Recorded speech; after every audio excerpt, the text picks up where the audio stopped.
ثانيا مشروع المرسوم رقم 2/23/688 بتغيير وتتميم المرسوم رقم 2/77/169 بتاريخ 9 ربيع الأول 1397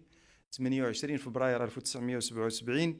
بتحديد لائحة أيام الأعياد المسموح فيها بالعطلة في الإدارات العمومية والمؤسسات العمومية والمصالح ذات الامتياز. ويهدف هذا المشروع إلى تغيير وتتميم المرسوم رقم 2/77/169 الذي يحدد لائحة العطل الرسمية المؤذن عنها في الإدارات العمومية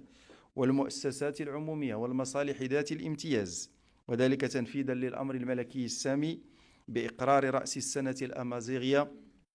عطلة وطنية رسمية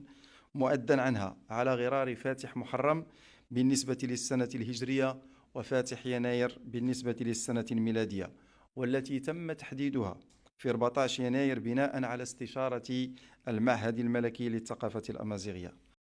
ما تنسوش ديروا ابوني لاشين وتفعلوا زر الجرس.